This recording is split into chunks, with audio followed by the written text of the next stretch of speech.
I felt guilty for about 5 minutes, but watching you foam at the mouth only proves I chose right. So it was true. The life inside her belonged to my husband, scumbag.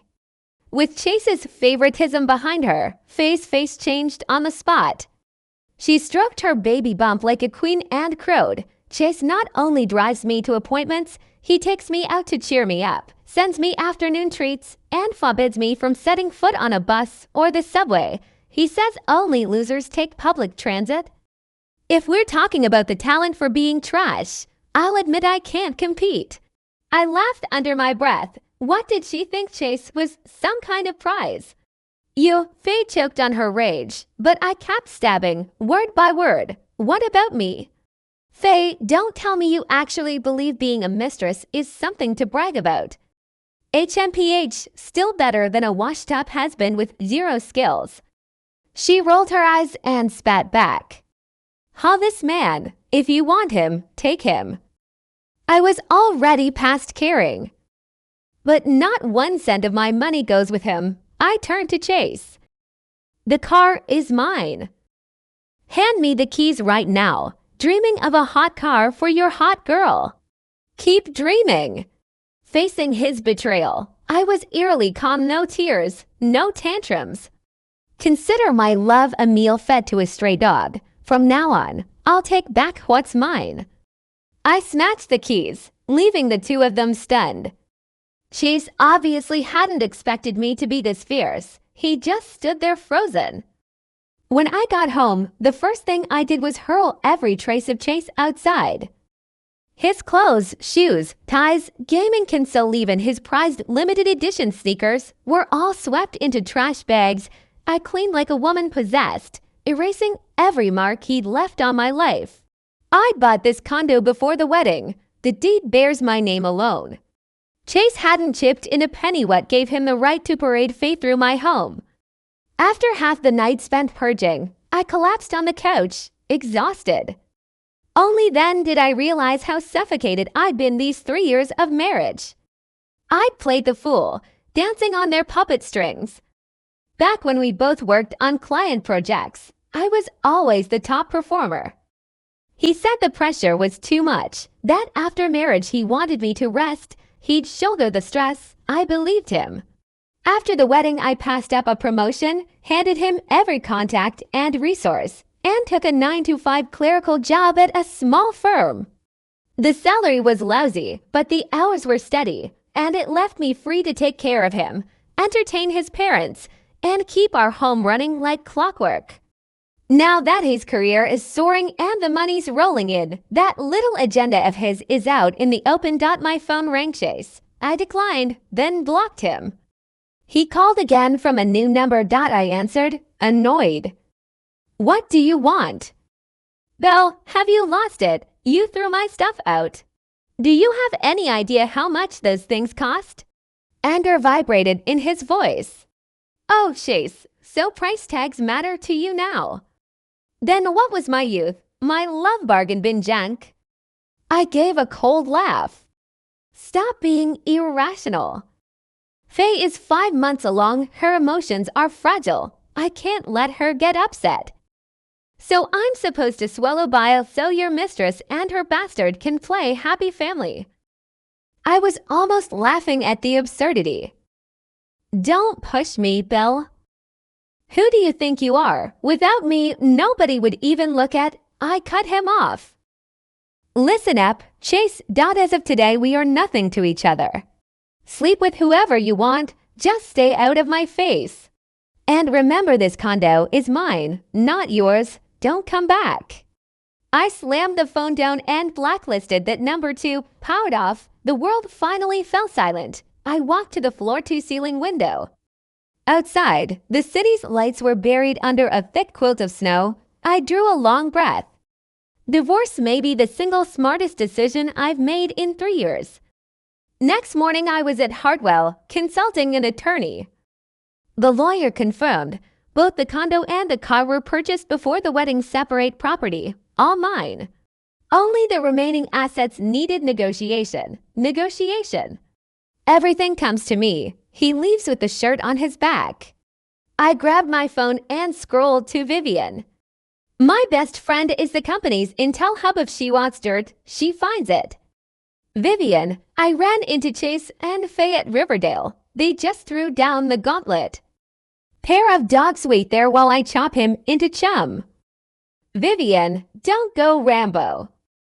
I need a favor. I paused.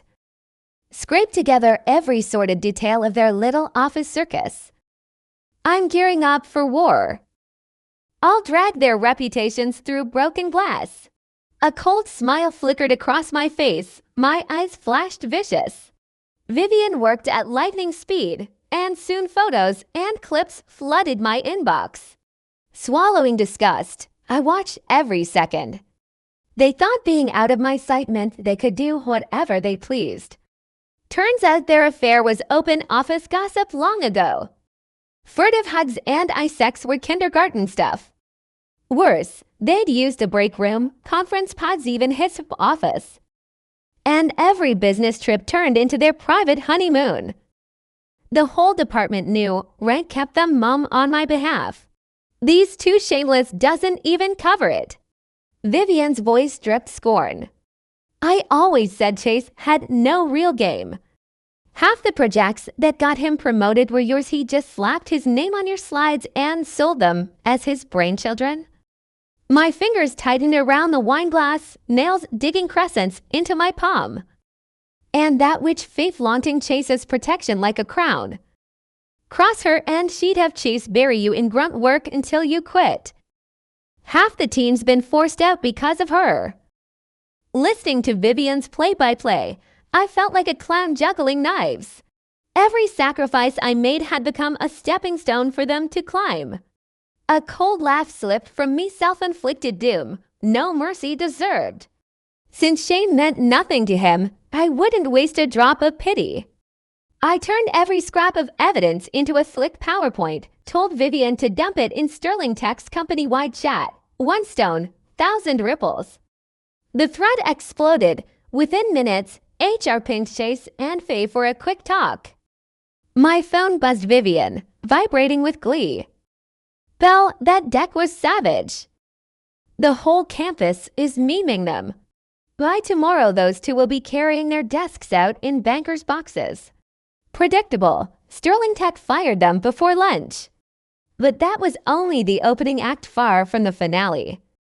I opened a blank email, addressed it to every client and C-suite contact Chase had ever shaken hands with, CC'd every competitor who'd poached him on LinkedIn. Attachment: the HD clips and photos Vivian had scraped off Faye's cloud every ugly frame. Overnight, Chase's name became a cautionary hashtag across the industry. No respectable shop would touch him now. Vivian rang again, crowing. Industry-wide blacklist, babe. They're toxic waste. Also guess where Prince Charming's crashing? Faye's Showbox studio. She's turned into a screeching hen, pecking at him for being useless. I almost laughed. Wasn't Faye the one who swore Chase was a rare unicorn? Now that the prize is stuffed and mounted, suddenly it's just cheap decor.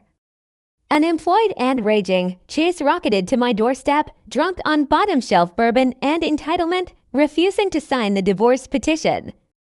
Half this house is mine. He roared, bloodshot eyes spitting vodka mist. I wiped my cheek, disgusted. Chase, you're on camera cheating. Keep dreaming you'll get a single brick. He escalated, spewing slurs, bitch. You drove Faye to Planned Parenthood. If my kid dies, I'll get you. I bolted the door, let him howl at the moon.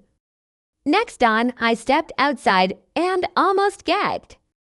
Red spray paint screamed across the stoop. Barren hen, husband killer. Fumes curled like skunk spray. No mystery who commissioned the artwork. Chase's parents stood guard like matching gargoyles, blocking my path. I pulled my coat tighter, the wind off Lake Erie sliced straight through. You heartless witch, his mom opened fire. My boy's homeless in a blizzard. I arched a brow. Last I heard he was nesting in Faye's love shack. Didn't you RSVP to bait their golden grandson? Change of plans? Her finger stabbed the air. So what, Harpy? 3 years and your belly's still empty. That house is my son's, face carrying the Redmond Air precious little prince. You deserve a dunking cage. Spittle flecked my sleeve. I stepped back. His dad chimed in, no upbringing at all. My son fed and clothed you. Transfer the deep college compensation. Their faces blurred into one greedy blob as it surged in my throat. This wasn't a plea, it was a mugging. I thumped 911. Riverdale police. Vandalism, harassment, intimidation, yes, they're still here. Sirens quick-marched. Officers cuffed the in-laws and whisked them to the precinct while neighbors filmed from frosted windows. Evening roll call. The desk sergeant summoned me. Inside the sterile room, Murdoch and Mrs. Redmond sat rigid, panic leaking through their skulls. I looked the officer square in the eye. I'm pressing charges criminal trespass and malicious destruction of property. No settlement, no mediation. You tramp, Mrs. Redmond squawked, finger trembling.